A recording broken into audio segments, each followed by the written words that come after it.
welcome back to my channel. This is your girl Nicole, and this is Finding My Way as I navigate through paying off debt and building up a savings one paycheck at a time by using YNAB, which is You Need a Budget.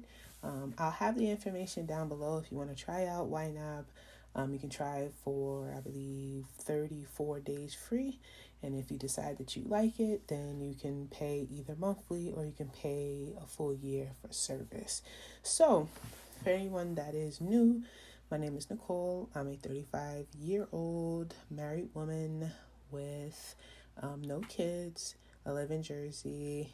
And yeah, let's do this. For anyone that's new, if this is your first time, you'll see all this for the first time. But for all my subs or everyone that, that hasn't subbed, but, like, comment and subscribe, help your girl out, whatever.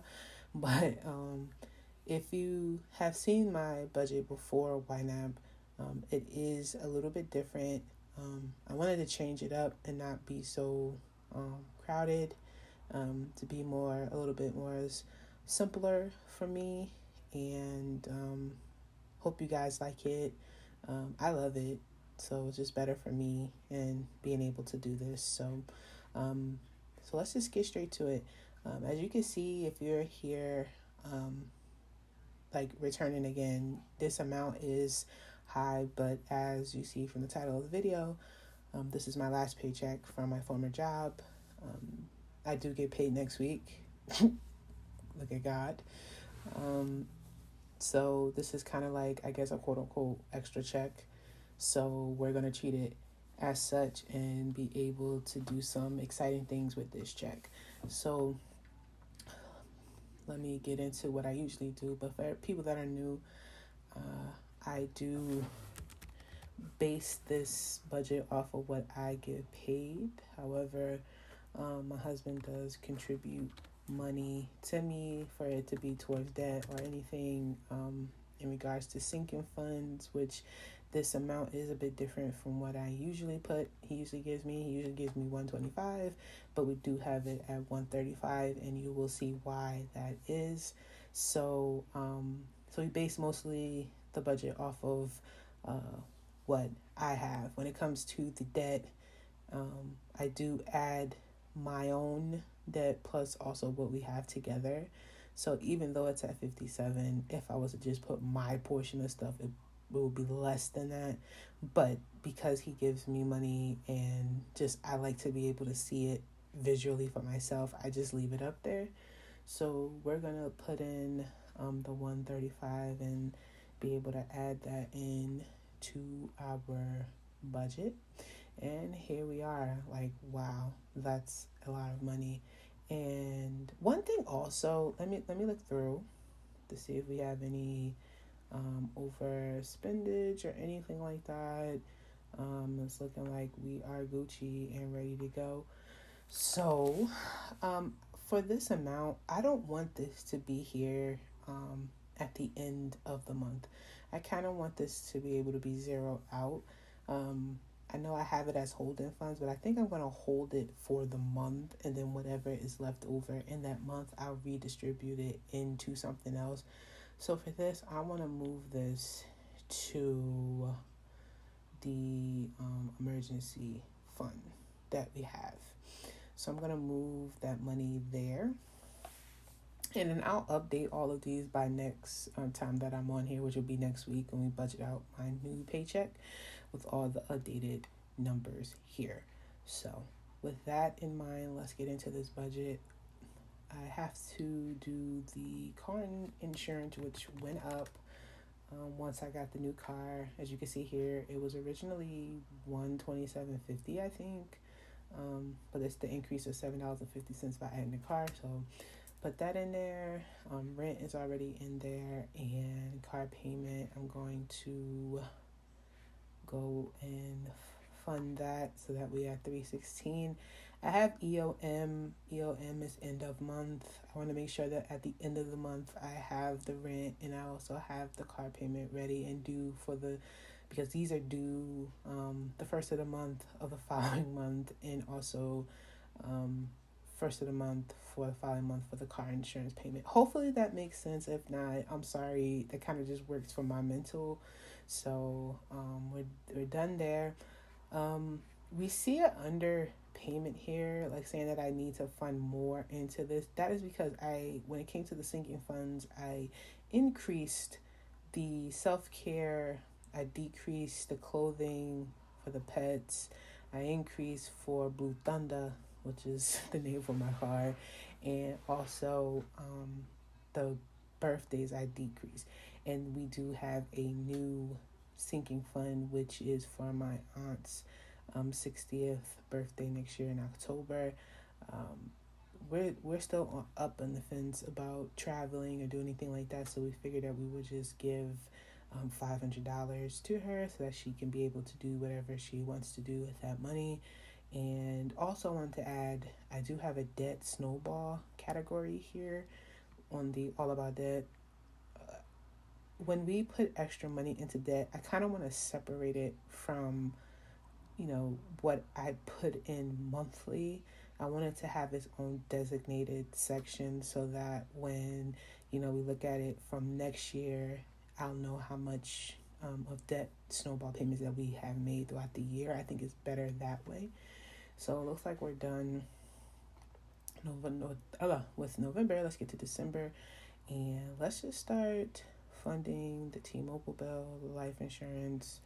We're going to fund that. You know what? I'm gonna take something out here. I don't want to pay this right now. I'm gonna hold off on that, and there's a reasoning why I'm gonna do that.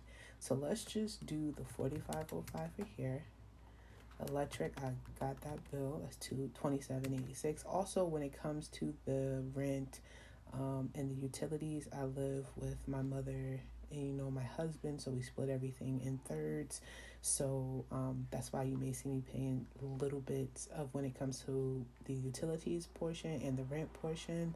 So that is why that is. Okay, so for this, we pay $60.81 for the cable and internet. That's what we pay a piece. I don't have the amount for the gas yet, so I'm just going to leave that there. We are going to fund the rest of the fixed expenses. We're going to fund, I'm going to take that out. We're going to fund the rest of the sinking funds. Here, my husband gave me 10, and then I'm going to do the 20 for the month. So that'll be at $30. And we already did the yearly re-up for this. Let's put $100 into the Mazda. Let's do the $242 that my husband and I put extra into the debt, and we're going to put that extra $242 into the Discover loan because that has the highest interest. And do we have enough? We do have enough. Look at that. That's nuts, guys. Look, it looks as if we have almost completed the payments for December already. Like, we only have to pay the rest for T-Mobile, car insurance, rent. I mean, if we put this in, I don't know what the gas bill would be, so I'm assuming maybe $30 or so.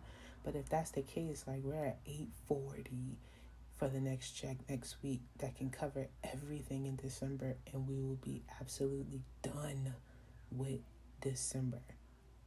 Is that crazy? And then we can go start funding for January. That's nuts.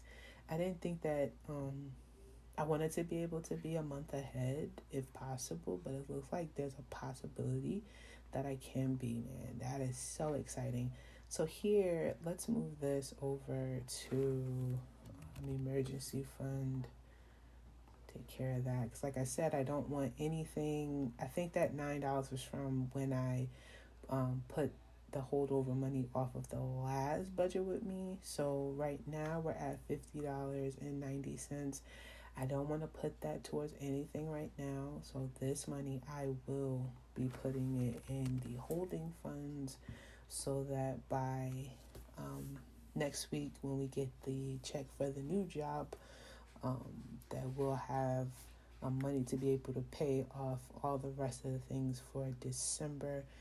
And yeah, man, this is like super duper exciting right now. To see all this in green and know that for right now, I'm covered partially for December is just great, man. So once again, I'm going to wrap this up. Not going to make this long, but thank you guys so much for stopping by. If you like anything that you see today, like, comment, and subscribe to your girl. I always and will hit you back. I appreciate the love that I get from the channel, and I love seeing everybody's YNAB budgets on YouTube. The family is strong. Love you guys, and hopefully you guys had a great Thanksgiving. And enjoy this weekend. If you do a Black Friday, only spend what you can do, because I'm trying not to spend nothing. So, man, like I said, I love you guys, and see you later. Peace.